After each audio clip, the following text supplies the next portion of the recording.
Jangan lupa tonton, subscribe, like, and share.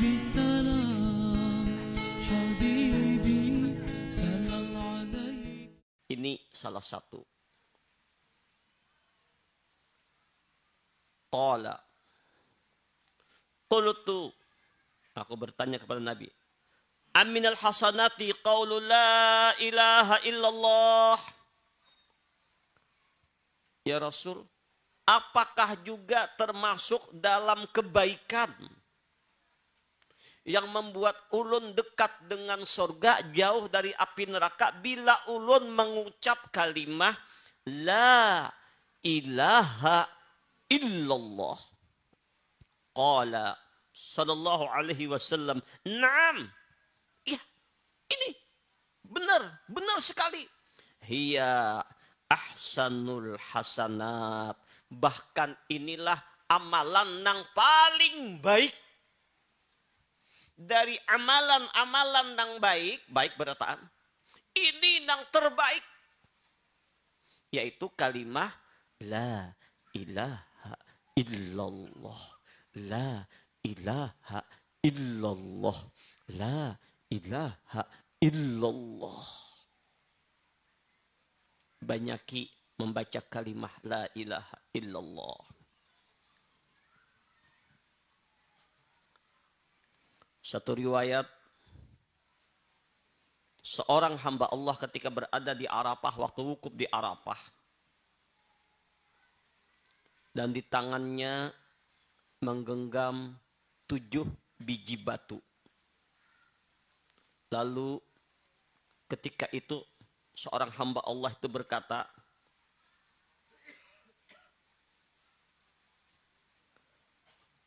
"Hai 7 biji batu, saksikan oleh kalian di hadapan Tuhan kita bahwa aku mengatakan asyhadu an la ilaha illallah wa asyhadu anna Muhammadar Rasulullah.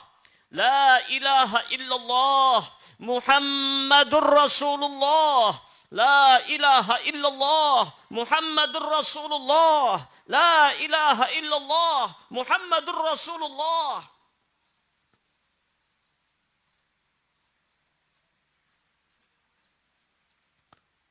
Jadi ini orang memegang 7 biji batu, mengucap kalimah la ilaha illallah Muhammadur Rasulullah. Saksikan, hai batu. Ya, batu ini makhluk Tuhan juga. Dan bahkan batu-batu itu semuanya bertasbih kepada Allah. Berzikir kepada Allah. Jangankan batu, pohon, pasir, dedaunan, bahwa seluruh alam ikan-ikan di lautan yusabbihu lillahi ma fis samawati wa ma fil ardh, bertasbih memuji kepada Allah segala apa yang ada di langit dan di bumi. Hatta baju yang kita pakai ini bertasbih, inya memuji Allah. Bahkan bulu, darah, daging, tulang bertasbih memuji Allah. Kita jangan ada tahu. Kemudian orang itu tertidur. Dalam tidur ia bermimpi kiamat terjadi. Kemudian orang tersebut dihisap. Setelah dihisap, ditimbang, ternyata ini orang ahli neraka. Kemudian para malaikat membawa ini orang menuju pintu neraka, hendak dijebloskan ke dalam pintu neraka. Ketika akan dijebloskan ke dalam pintu neraka, sebelum hendak dimasukkan, tiba-tiba ada batu yang menghalangi pintu neraka. Dulu satu batu oleh malaikat dalam mimpinya, berusaha untuk dibuka kata kawa. Kemudian dibawalah ke pintu neraka yang kedua. Hanya ditunjul pulang, dijebloskan, batu yang kedua datang pula menghalangi lubang pintu neraka.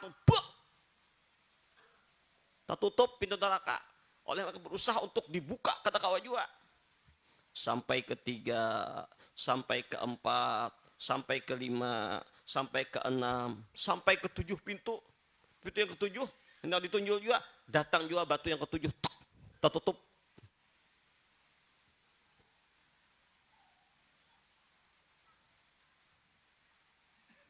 Bingung malaikat, kayak apa nih? Orang ini sudah harusnya masuk neraka. Malaikatnya taat apa aja Allah Ta'ala, kasih ke surga, ke neraka, kata kisah. Tapi kata kau masuk ke neraka karena 7 batu itu menutupnya. Kemudian orang tersebut dibawa oleh malaikat ke bawah arasy. Dan malaikat berkata, wahai Rabb kami, Engkau mengetahui dengan perkara hambamu ini. Dan kami tidak dapat menemukan jalan untuk memasukkannya ke dalam neraka. Karena setiap kami akan memasukkannya, ada batu yang menghalanginya. 7 neraka, 7 biji batu yang menghalanginya. Maka Allah Azza wa Jalla berfirman, hei hambaku, engkau telah meminta kesaksian dengan batu-batu tersebut. Dengan kalimah la ilaha illallah Muhammadur Rasulullah. Batu-batu yang telah engkau minta persaksian tidak menyalahi hak engkau. Dan ia menjaga engkau dari api neraka. Maka uji Allah Ta'ala, bagaimana aku akan menyia-nyiakan hak engkau. Dan aku menyaksikan kesaksian engkau. Dengan kalimah la ilaha illallah Muhammadur Rasulullah. Maka Allah berfirman kepada para malaikat, hei malaikat-malaikatku, masukkan orang ini dengan hak la ilaha illallah Muhammadur Rasulullah ke dalam surgaku. Maka digiringlah orang yang harusnya ke neraka tadi dibawa ke dalam surga. Akan tetapi ketika dibawa ke surga, semua pintu-pintu surga terkunci. Kada terbuka.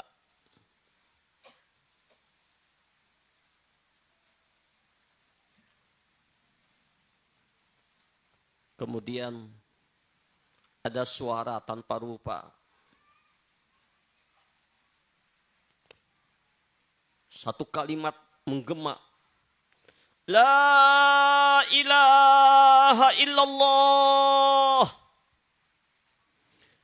Muhammadur Rasulullah. Setelah itu, pintu surga semuanya terbuka. Dan masuklah dia ke dalam surga. Setelah dia masuk surga, terbangun. Betapa bersyukurnya. Diisyaratkan oleh Allah dalam tidurnya. Inilah salah satu kedahsyatan kalimah la ilaha illallah.